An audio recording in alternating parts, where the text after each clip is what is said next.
观光局统计，全台湾3000多间的旅馆只有1000多间有提供无障碍的房间，也是优先的设施。民间团体是呼吁观光局应该要制定无障碍的标准，甲查询的机制。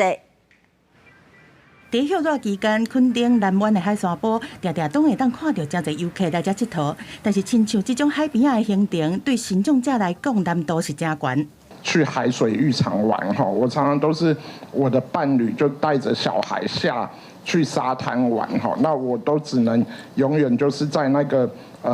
贩卖部那边哈，在那边等待他们。若是户外的行程，行动者出去佚佗，想要订一间较适合的旅馆，嘛爱开真侪时间。有这样的措施，但我们实际打电话问的时候，他只说他可以门口进出，然后还有电梯到了房间，然后还有无障碍的洗手间。但其实我们要到餐厅的时候就有阶梯，或我们要使用里面的设施，比如说温泉、游泳池、SPA 里面都充满了阶梯，没有考虑到障碍者的需求。根据观光局的资料，全台湾3436间旅馆，敢若1604间讲家己有无障碍的房间，也是优先设施。但是无障碍含优先红蓝做伙。真侪心重的民众是看无。不论是身障族群，又或者是高龄者，当他们要选择民宿的时候，他们很难就我们现在目前的资讯，能够清楚的了解到他是不是适合选择这样子的旅馆、这样子的民宿。推动一个标章，推动一个清楚的选择，这难道不是我们应该要努力为每一个不同族群的需求